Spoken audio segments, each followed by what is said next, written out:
तो गाइस आज स्टार्ट करते हैं बेसिक्स ऑफ स्टॉक मार्केट।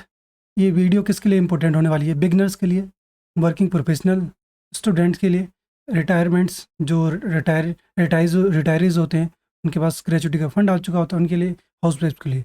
कैसे इंपॉर्टेंट हो सकती है? बिगनर्स जो सीखना चाहते हैं, फुल टाइम करना चाहते हैं, स्टॉक मार्केट में ट्रेड या इन्वेस्ट करना चाहते हैं, उनके लिए सीरीज में बने रहना। वीडियो थोड़ी लंबी होगी, ठीक है। वो वर्किंग प्रोफेशनल जिनके पास जॉब के बाद टाइम थोड़ा बहुत मिलता है या टाइम नहीं निकाल पाते हैं, वो कैसे इन्वेस्ट कर सकते हैं या फिर मार्केट में वॉच कर सकते हैं, कैसे ट्रेड कर सकते हैं या इन्वेस्ट कर सकते हैं। स्टूडेंट जो खुद के खर्चे थोड़े बहुत स्टडीज़ के एक्सपेंसेस निकालना चाहते हैं, वो इसमें इन्वेस्ट कर सकते हैं। ये म्यूचुअल फंड से स्टार्ट कर सकते हैं, ठीक है। हाउस वाइफ सबके लिए इंपॉर्टेंट होने वाला है, तो बने रहिए वीडियो में लास्ट तक, देखते हैं, ठीक है। तो सबसे पहले समझते हैं terminology of basics. Stock market होता क्या है, ठीक है। सबसे पहले ये समझते हैं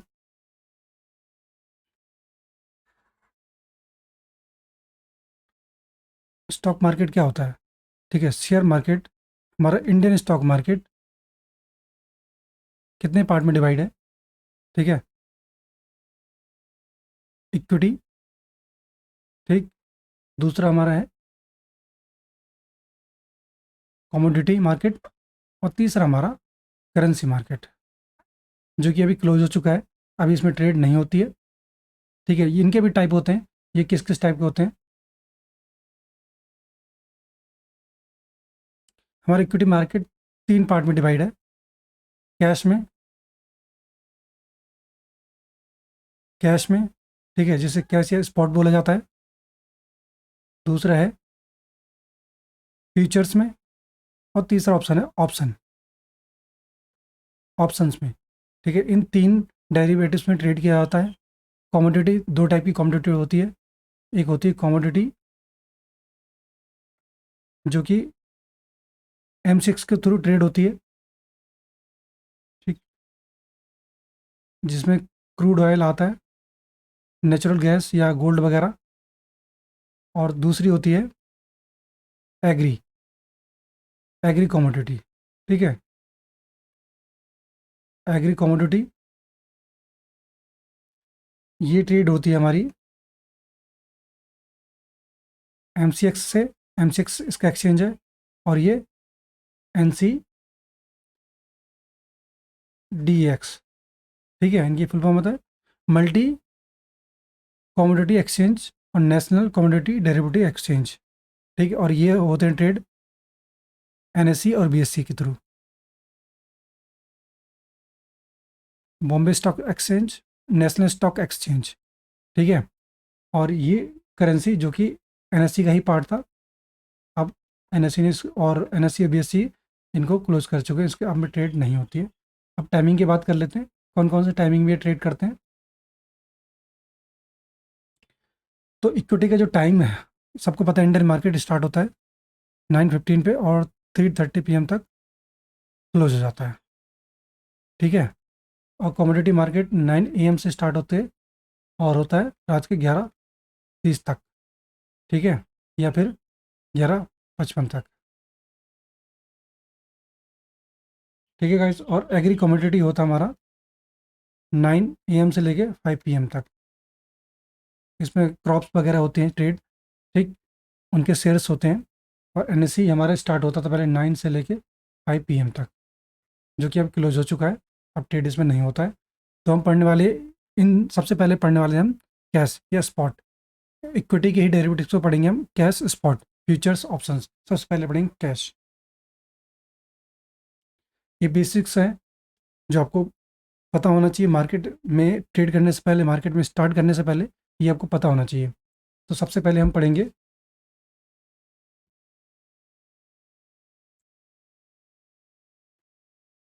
इक्विटी। इक्विटी के अंदर हम पढ़ेंगे कैश या स्पॉट। कैश स्पॉट में क्या होता है? शेयर्स का सेलिंग और बाई होता है, ठीक है। शेयर्स के बाय और सेल होते हैं, बाय और सेल। जैसे अभी मैंने टाटा मोटर्स का इसे ओपन किया हुआ है, ठीक है। टाटा मोटर्स ओपन किया हुआ है ये। टाटा मोटर्स में आप टाटा मोटर्स के शेयर बाय या सेल करते हैं, तो इसको कैश या स्पॉट बोला जाता है, ठीक है। इसमें एक टर्मिनोलॉजी यूज होती है, बिड, ठीक है, पहली होगी बिड, दूसरा होगा आस्क। बिड का मतलब होता है बाइंग प्राइस, बायर कितने प्राइस पे बाय करने के लिए रेडी है, वो कहलाता है बाइंग प्राइस। और आस्क का मतलब सेलिंग प्राइस, ठीक है, कितने पे बेचने के लिए रेडी हैं। बिड और आस्क, जैसे मार्केट मार्केट के फेस होते हैं, प्री मार्केट और करंट मार्केट, ठीक है, प्री ओपन सेशन होते हैं, वो स्टार्ट होते हैं, तो वहाँ पर यही बिड और आस्क दोनों प्रोसेस चालू होते हैं। कितने में बाइंग होती है, कितने में सेलिंग होती है, कितने में अग्री होते हैं, ठीक है। तो इसमें दो टर्म और यूज होते हैं, CMP एंड LTP। इसका फुल फॉर्म होता है current market price and last traded price, ठीक है। करंट CMP का मतलब current market price, last traded price, ठीक। अब मान लो ये 201 है, तो हमारा बिड क्या होगा, हमारी बाइंग प्राइस क्या होगी यहाँ पर। ये हमारी प्री ओपन मार्केट के सेशन स्टार्ट हैं, चल रहे हैं, और उसमें मार्केट में पहला रेट लगा है 203, आस्किंग रेट है 202, 201 और 200, ठीक है। यहाँ से ये इसकी बिडिंग स्टार्ट हो रही है, बाइंग प्राइस स्टार्ट हो रहे हैं 201, 200, 199 और 198, ठीक है। अब करंट मार्केट प्राइस ये है, लास्ट ट्रेडेड प्राइस ये है। तो अगर ज़्यादातर जो बायर या सेलर 201 प्राइस पे अग्री हो जाते हैं, ठीक है, एक एवरेज निकाल के इस पे अग्री हो जाते हैं, तो ये प्राइस जो होता है वो फिक्स हमारा प्री ओपन मार्केट में सेट हो जाता है, और ये ओपनिंग मार्केट में करंट मार्केट प्राइस यही कहलाता है, ठीक है। तो इस तरह से अगर जैसे इस पे सेट हो गया, जितनी बिडिंग हुई उतनी आस्किंग मिल गई, सेलिंग प्राइस मिल गई, जब बायर होंगे तब सेलर होंगे, तो ये प्राइस हमारा हमारा यहाँ से ट्रेड होके हट जाएगा, ठीक है। तो यहाँ से रिमूव हो जाएगा। तो नेक्स्ट हमारा क्या हो जाएगा, नेक्स्ट आ जाएगा 200, मतलब 201 वाले बायर और सेलर हट चुके हैं वहाँ से। अब जो नेक्स्ट ट्रेडिंग होगी वो इस पे होगी, 200 पे होगी, ठीक है। अब इसकी डिटेल में हम आगे समझेंगे, ठीक। अब इसमें क्या होता है, बेस्ट सेलर और बेस्ट बायर क्या होगा, ठीक है। बेस्ट सेलर और बेस्ट बायर क्या होगा, आपके हिसाब से बेस्ट सेलर और बेस्ट बायर क्या हुआ।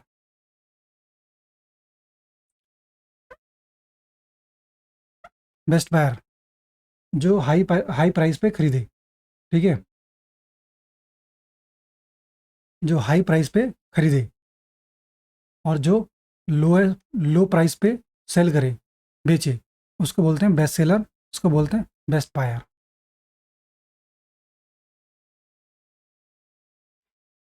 ठीक है। अब नेक्स्ट टर्मोलॉजी समझते हैं हम, क्वांटिटी। क्वांटिटी क्या होती है, बिड आस्क हम समझ लिया, और समझते हैं क्वांटिटी। क्वांटिटी का मतलब क्या था, number of shares, number of shares, ठीक है, ये हुई क्वांटिटी। जितने भी नंबर ऑफ शेयर्स आपने खरीदे या बेचे, वो होती क्वांटिटी। दूसरा होता है वॉल्यूम। वॉल्यूम क्या होता है, total number of share traded, मतलब जो भी total number of share traded in a time frame, एक पर्टिकुलर टाइम में जितने भी शेयर खरीदे या बेचे गए उनको टोटल वॉल्यूम बोला जाएगा। जैसे कि मान लो टाटा के मैंने 10 शेयर बाय किए और 10 शेयर ही सेल कर दिए, ठीक है, तो इसमें वॉल्यूम कितना जनरेट हुआ, वॉल्यूम 10 होगा, ठीक है। 10 बेचे, 10 खरीदे, यानी वॉल्यूम जनरेट हो गया 10 का। कंबाइंड होता है, वॉल्यूम हमेशा कंबाइंड होता है, ठीक है, वॉल्यूम हमेशा कंबाइंड होगा। अब तीसरा देखेंगे हम,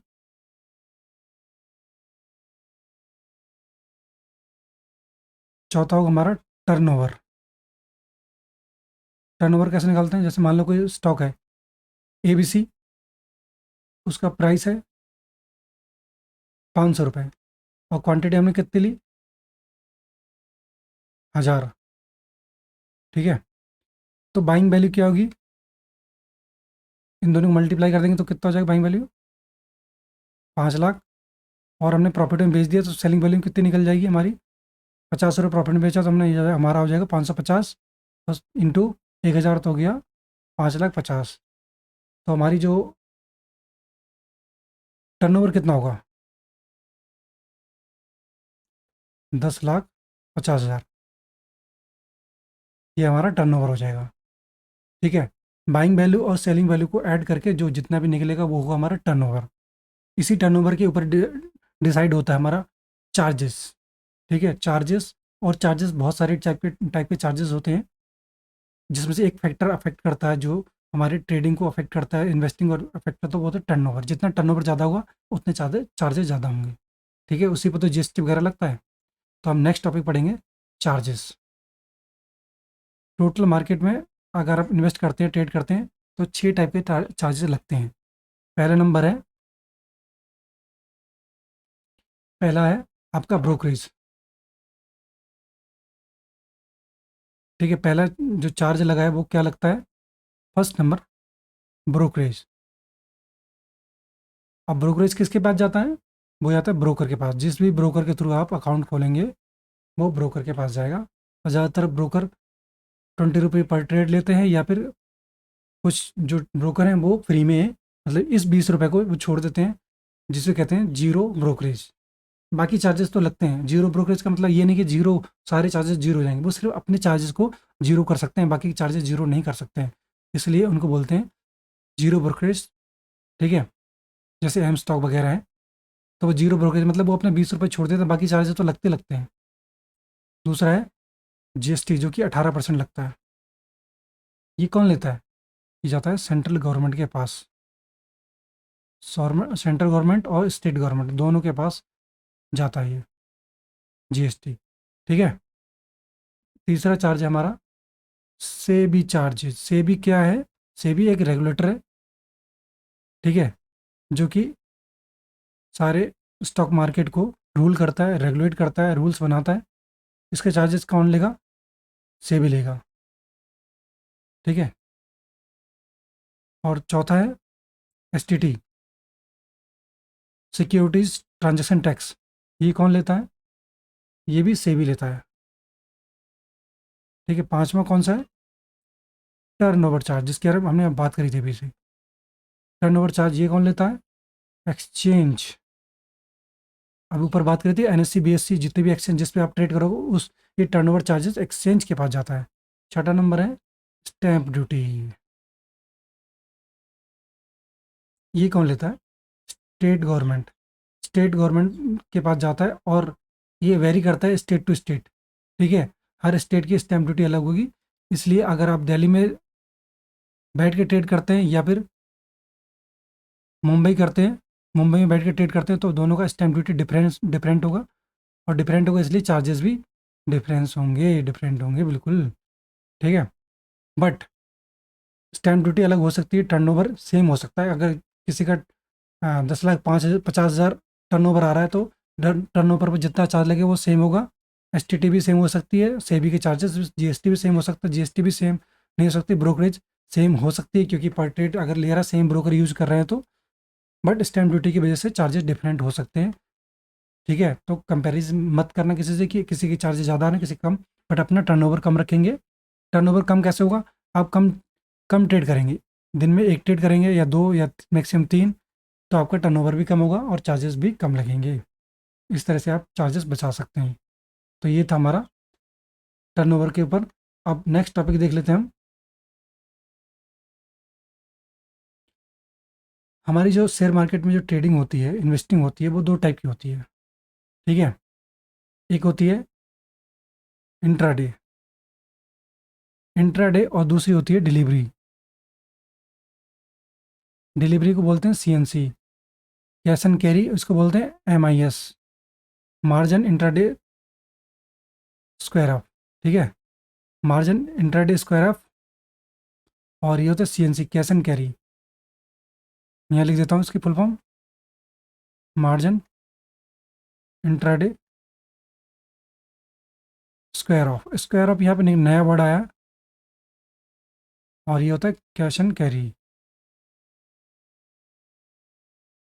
इसको हम लॉन्ग टर्म के लिए यूज़ करते हैं। आज खरीदा, 1 महीना, 1 ईयर, तो यह कितने भी टाइम के लिए हम रख सकते हैं इसको, इसलिए इसको बोलते हैं डिलीवरी।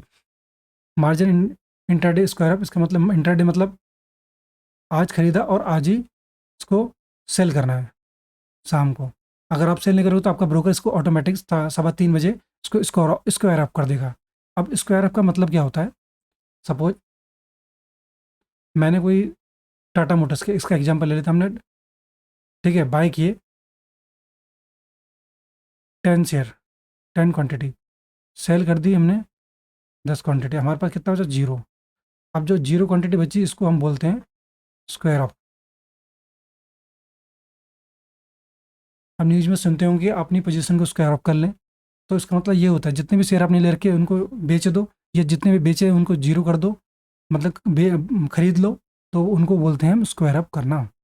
इस पूरी प्रोसेस को बोलते हैं लॉन्ग। ठीक है, कुछ शेयर खरीदे फिर उनको बेच दिया तो उसको बोलते हैं लॉन्ग। ठीक, अब इसी में कुछ हमने सेल किए, ठीक है, 10 क्वांटिटी, और 10 क्वांटिटी को बाई कर लिया और हो गए जीरो। अब इसी को हम बोल देंगे हम स्क्वायर ऑफ। ठीक है, यही हमारा स्क्वायर ऑफ हो गया। और इस प्रोसेस को पहले सेल किया फिर बाई किया, तो इसको बोल देते हैं शॉर्ट करना।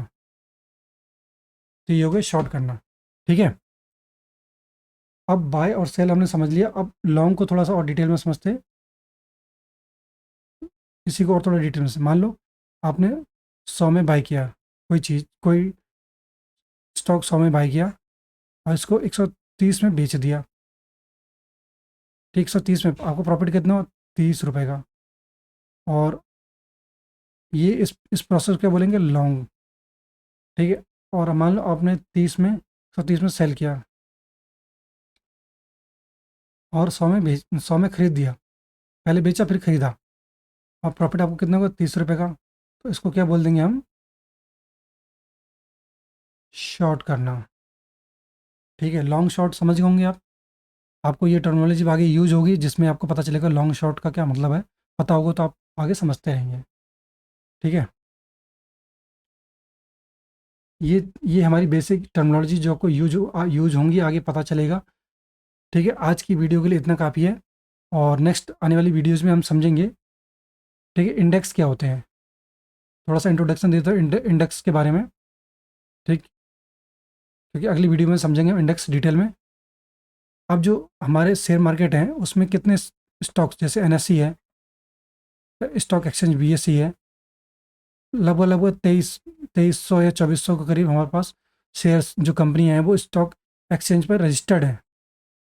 ठीक है, ये रजिस्टर्ड है, तो उसमें अब हर उसमें तो आप तो हर उसमें ट्रेड कर नहीं पाओगे।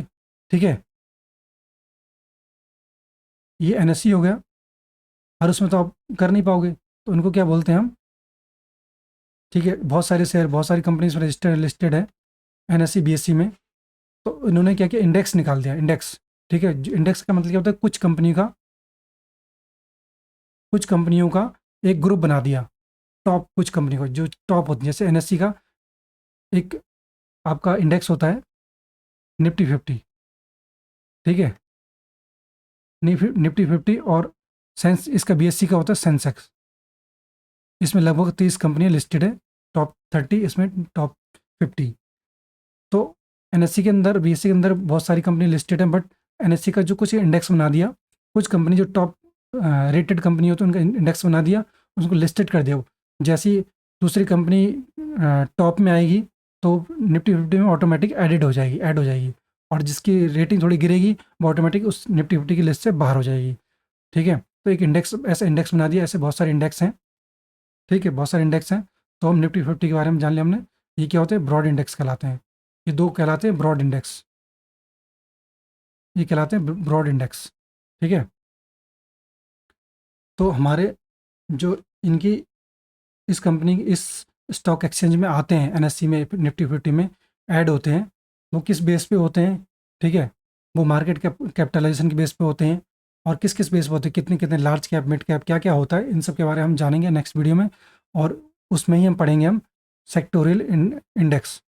ठीक है, सेक्टोरियल इंडेक्स भी पढ़ेंगे हम, जिसमें जैसे इसमें आता है sector wise index, Nifty IT, ठीक है, निफ्टी फार्मा, निफ्टी बैंक जिसके आप ट्रेड करते हो, कई लोगों को पता होगा निफ्टी बैंक, निफ्टी ऑटो और